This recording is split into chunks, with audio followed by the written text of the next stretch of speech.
trillion peso marks.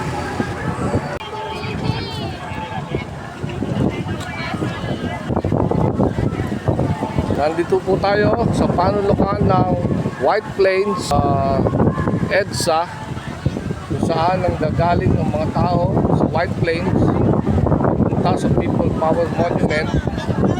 Kaya na po ang pagkarami-raming tao. Ayan na po ang dagsa ng mga nagsisidating na makikilahok sa pagkikilos sa People Power Monument. Dito, maglalabas ang mga mamamayan ng kanilang mga hinaing laban sa korupsyon, sa flood control project at iba pa mga pagkakasala ng gobyerno Marcos at Duterte.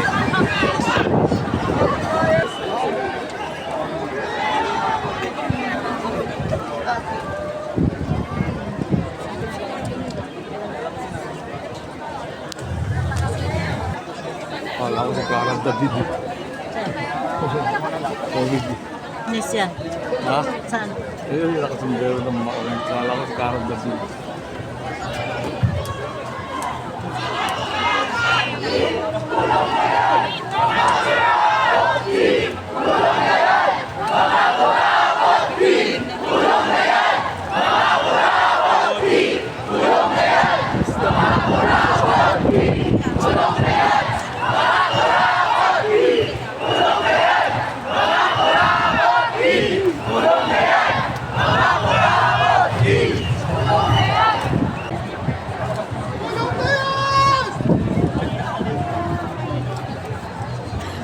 Leaders ng ibang pananampalataya. May truck po sila. Papakilala rito sila.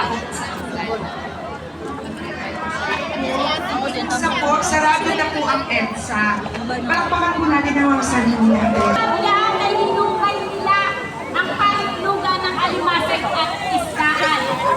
Parang ayaw umanda. Kaya po ako ngayon humaharap sa inyo. Ito. Ngunit sa panahon po na yun, napilitang po kami umalis sa amin. Ngayon po, nananawagan po ako sa inyong lahat na tayo'y magkaisa para panagutin ang lahat ng nagnakaw sa kaban ng bayan.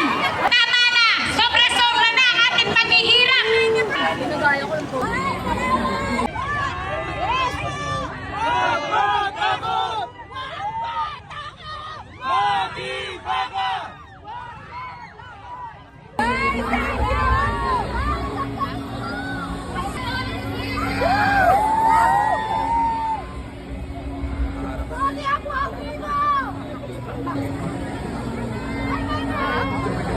Nagawang rally. Mga showbiz celebrities na dumalo rito na nasa entablado ngayon.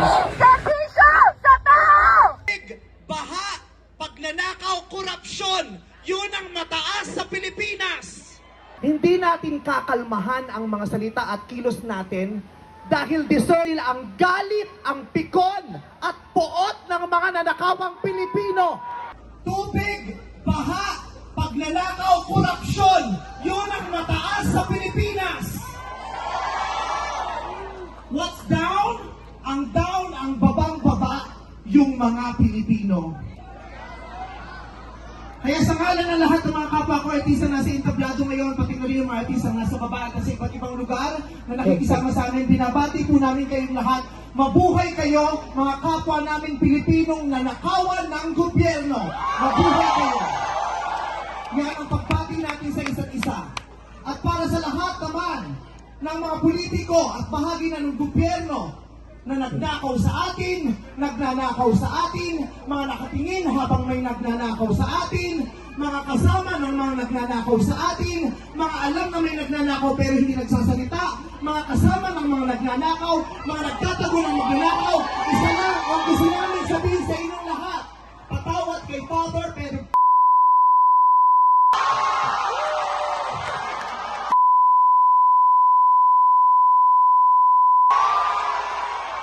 katatapos ng misa pero Panginoon, patawarin niyo kami, pero totoo yan.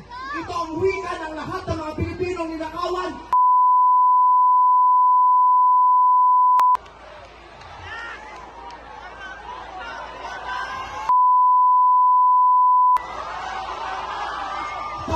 panahon ng mga mababait at ng mga resilient. Ang mga mababait, ginago.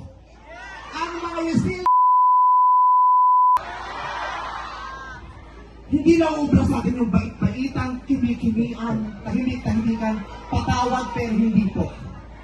Hindi ko sisimplihan, hindi ko babaitan ang mensahe ko ngayon dahil hindi naman sila magpapait.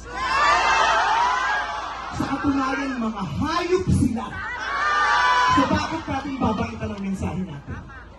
Hindi natin kakalmahan ang mga salita at kilos natin dahil discernil ang galit, ang pikon, at poot ng mga nanakawang Pilipino. Hindi tayo pwedeng kumalma. Hindi pwedeng iiyak lang. Hindi pwedeng magtitiis lang, hindi tayo kakalma. Hindi ko kayang maging magalang sa kanila. Dahil mga bastos sila. Mga salaula sila at mga baboy sila. Hindi natin kayang maging mabait sa kanila dahil mga walang ya sila.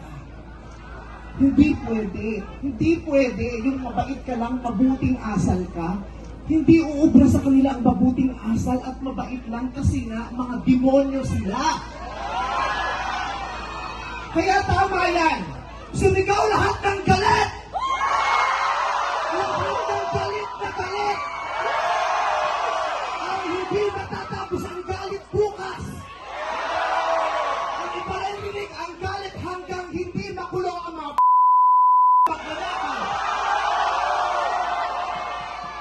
Hindi tayo pwede magalit lang ngayon. Kailangan hanggang bukas, kailangan sa susunod na linggo, kailangan sa susunod na buwan, hanggang umabot ng ilang taon hanggat hindi sila nauubos. Walang mawawala sa atin kasi ubos na tayo. Kaya ang gagawin natin ngayon ay babawi na tayo. Ikulong ang mga magnanakaw. Para sa akin, hindi masapat ang kulong. Dapat patayin ang mga korap na magnanakaw. Ibalik ang death penalty para sa mga korap. Para patayin ang mga magnanakaw, ikulong pati pamilya nila. Dapat gumawa ang batas, ang pamahalaan para ibalik ang death penalty. Pasensya na po, Father. Alam kong ayaw mo ng death penalty. Ipagdasal mo na lang ako. Ibalik ang death penalty para sa magnanakaw. Dahil ang magnanakaw, ang corrupt na public official, hindi ko natatawag na public, ang corrupt na politiko ay higit pa sa mamamatay tao. Ang corrupt na politician ay higit pa sa magnanakaw. Ang corrupt na politician, ang corruption ay higit pa sa terorismo. Ang mga terorista, namimili lamang ng lugar at panahon kung kailan aatake. Pero ang mga korap, kapwa Pilipinong kalahi ang ninakawan. Kaya hindi tayo pwedeng sumuko lang ng ganito. Kaya hinahamon ka namin, Pangulong Bongbong Marcos, dahil sinaswelduhan ka namin at inaasahan namin na tutuparin mo ang inuutos namin mga employer mo. Kami ang nagpapasahod sa inyo. Tapos na ang panahon na natatakot tayo sa gobyerno. Takutin natin ang gobyerno dahil ang kapangyarihan nasa sa atin, wala sa kanila. Nakatingin kami sa inyo. Ipakulong lahat ipakulong. Bawiin ang mga ari-arian. Bawiin ang mga ari-arian. Pati atay, i-donate. Bigay ang atay. Pati mata, i-donate. Walang ititira kasi nga na hindi tayo pwedeng maawag dahil mga maraming salamat sa inyong lahat. Sasamahan natin kayo hanggang mamaya. Isa pa. Magandang hapon po mga kababayan. Ako po si Iza Calzado. Sa totoo lang po natatakot ako. Pero sabi nga po sa isang pelikulang kasama ako, in love there is no fear. Napakasayang makita ang magkakasama tayo dito ngayon kahit umuulan, kahit malayo ang pinanggalingan. Kahit basang-basa, kahit traffic, puyat, pagod. Ang iba, marami ay gutom. Masaya dahil nagtitipon tayo. Dahil nais nating magpahayag ng galit. Nais nating humingi ng katarungan. Nais nating maningil. Nais nating papanagutin ang dapat na managot. Paano nga ba tayo humantong dito? Paulit-ulit na lang, paulit-ulit na lang. At palala ng palala ng palala. Mananahimik pa rin ba tayo? Manonood na lang ba tayo? Magpapatuloy pa rin ba tayo sa buhay natin na parang wala lang nangyari? Hindi na. Dahil noong tayo'y nananahimik at nagbibisi-bisihan at walang pakialam, may mga puwersang nagnanakaw ng bilyong-bilyon, trillions, na dapat sana ay para sa bayan. Kung magpapabaya tayo, mauulit lang ng mauulit ang pangluloko at panggagago. Sorry po, Bishop. Hanggang doon lang po ako. Gusto ba natin yun? Nandito ako ngayon bilang artista at manggagawa. Nandito ako ngayon bilang babae. Nandito ako ngayon bilang isang nanay. Bilang isang Pilipino. Nais ko lang na lumaki ang anak ko ng masaya, malusog, ligtas at may pangarap. Posible lamang ito kung mabubuhay siya sa isang lipunang makatao. Kung saan may pagmamahal at pagmamalasakit at pakikipagkapwa. At higit sa lahat kung saan pantay ang batas para sa lahat. Kung saan walang pwedeng magnakaw o lumabag sa patakaran. At lahat, maliit man o malaki, ay may pananagutan. At lalo nating inaasahan ang ganitong mga katangian sa ating mga lider at pinunong bayan. Ibinoto natin sila dahil may pangako sila. Nangako silang mamumuno sila ng tapat. Nanumpa silang uunahin nila ang kapakanan nating lahat at ibabangon tayong muli. At ang pinakamahalaga ay nanumpa silang susunod sila sa batas na dapat pareho at pantay para sa lahat. Nasaan yun? Narito tayo para singilin sila sa kanilang pangako. Singilin sila sa pamamagitan ng patas na investigasyon, paglilitis at pagbabalik ng yaman ng bayan.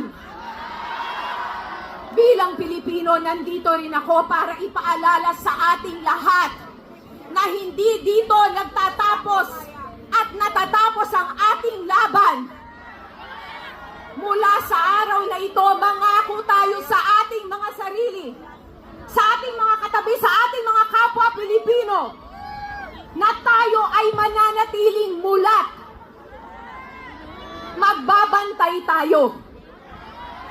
Magtatanong tayo at mag-uusisa tayo at kikilos tayo kasama ng iba nating kapwa Pilipino para pigilan, tutulan at labanan ang kasinungalingan, walian, ang pandarambong, ang pagnanakaw sa atin, at ang pagsira sa kinabukasan at pangarap natin at ng ating mga anak at ng mga susunod pang henerasyon.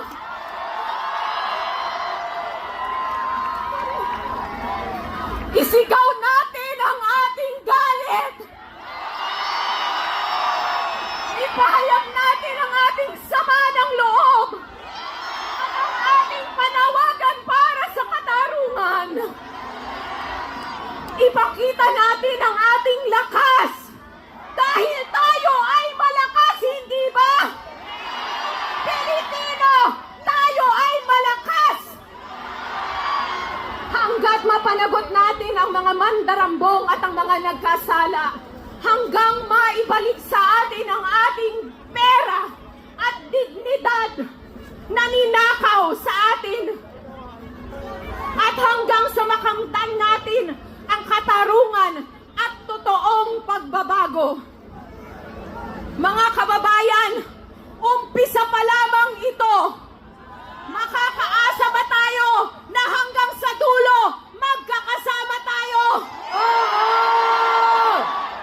Maraming salamat at mabuhay tayong lahat. Mabuhay!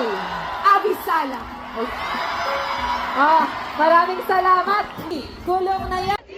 Kulong na yan. Makakurakot. Kulong na yan. Bawal epal! Bawal epal! Bawal epal! Bawal epal! Bawal epal! Bawal epal! Bawal epal! Bawal epal! With Miss Ivana. Okay. Miss Ivana, bakit ka nandito? What do you want to make some noise for? Ang kapal na mga mukha ng mga magnanakaw. Ibalik nyo ang pera ng taong bayan. Amen. Yung nakikita nyo po na yon,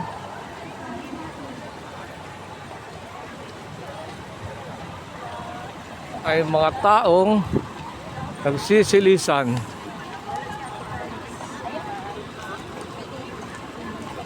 habang meron ding mga paparating. Ito ang grupo ng Red Cross.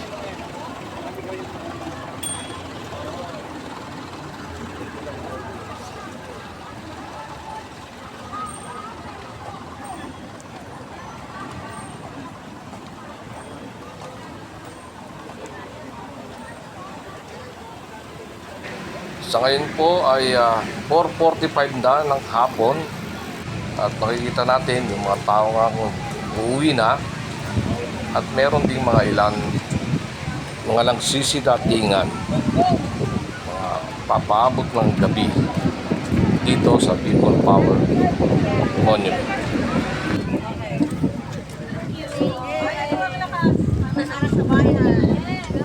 Para sa bayan.